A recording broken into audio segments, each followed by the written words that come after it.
So Amy is a county and regional level athlete. She competed at both outdoor nationals and English schools last year as a top end under 15. She's just moved to bottom end under 17, so we're working to that age. Sam is bottom end under 20, so once again last year competed at national champs and English schools outdoors. And Shannon is senior athlete, county, regional level, and not working quite to national level yet.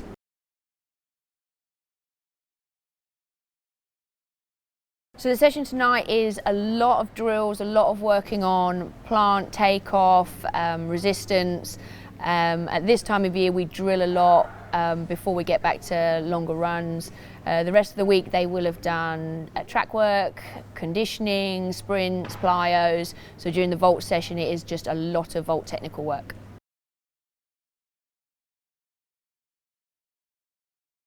So it's just a lot of vaulting one after the other, rotating around. The drills we'll do once or twice each. As we're working on takeoffs and resistance, we'll repeat multiple times until we're seeing something embed.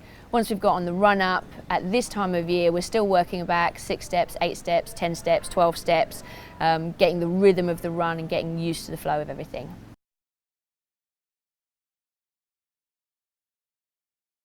So November we're working through the autumn term now and winter training block ahead of working towards competition prep in the next few weeks.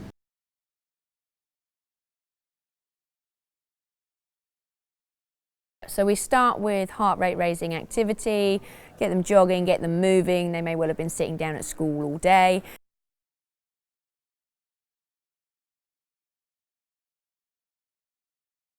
We then go into a lot of mobility. We want to make sure that we're mobilising the joints, but also we're making sure that we're activating all of the muscles that we're going to be using later on in the session in a way that is relevant and relates to pole vault.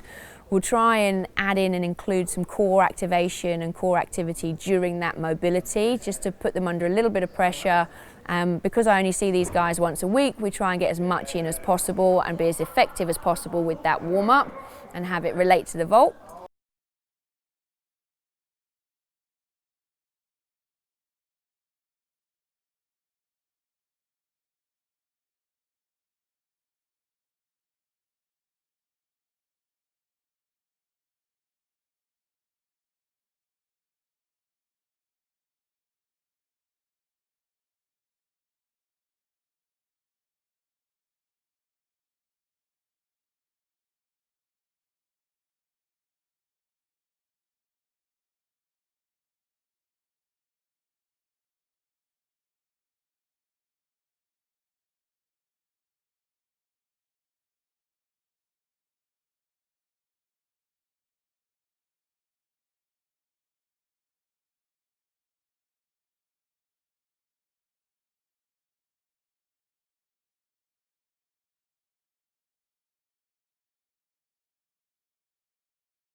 Once we've done our mobility, we'll move on to our foot drills.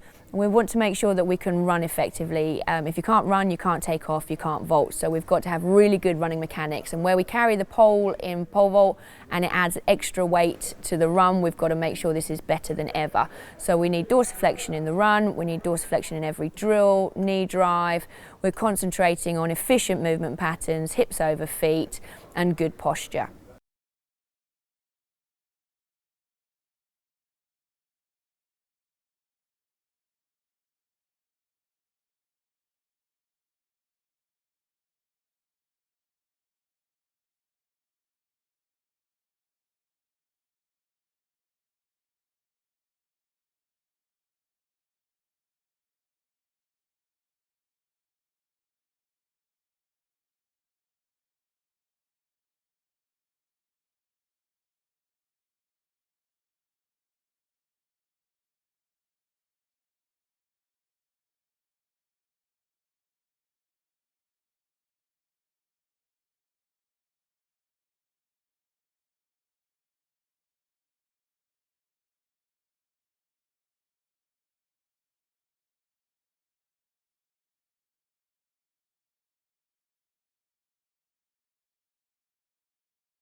We'll then move on to adding in a pole and doing some pole drills, making sure that we've got good takeoff positions, good chin off the chest, good chest opening out, good left leg, and we're working through the posture of the takeoff. We'll add in a little bit of resistance to that, so we put the process under pressure off the pit, work through ensuring we're not over-rotating on the plants and we're efficient with our arm movements.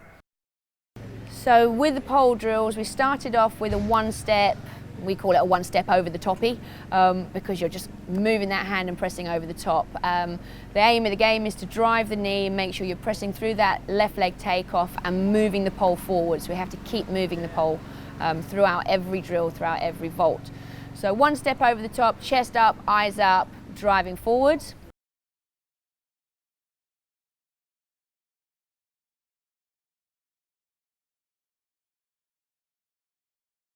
We then took that onto a two-step takeoff. We want to make sure that we're not pulling forwards with the left wrist, that we're pressing over the top with the right hand so that the pole once again moves well, chest up, chin off the chest, jumping and focusing on those last two steps into the jump.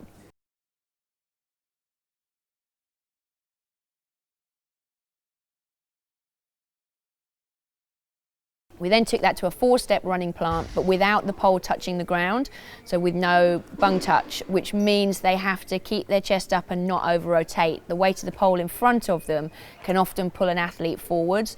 So by doing this drill and keeping the pole off the ground and pressing both arms up, it means they really focus on their core and their posture into takeoff.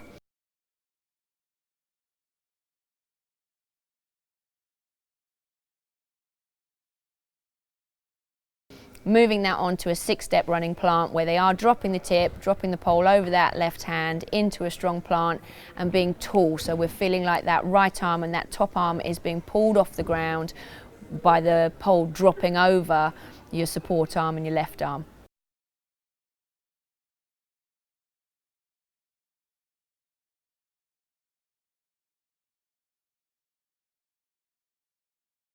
Then we moved on to pole drills with even more resistance, doing some sliding box work.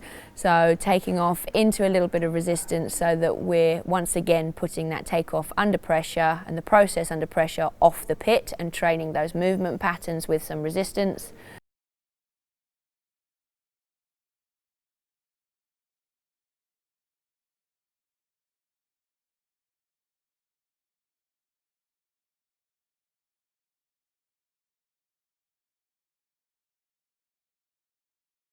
Tonight we also added in using the bent metal pole. So for that we're working on driving up. We've literally got a one-step takeoff, so we've got to drive hands up, knee up, add energy in an efficient manner so that we can move that pole forwards, and we can look at our inversion, hips over shoulders, as a result of an efficient takeoff position. So with the bent metal pole, it literally is a bent metal pole that is ready for athletes to get used to having an open takeoff, ready for those who are developing a bent pole jump and inverting around the bend.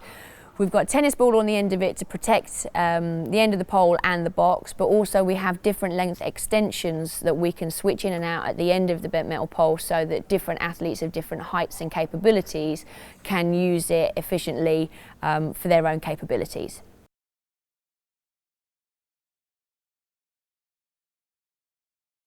Then tonight we move back to 6-step, 8-step, 12-step, looking at building the run up at this time of year to ensure that we're getting really good movement patterns, rhythms on the run and confident, strong takeoff positions.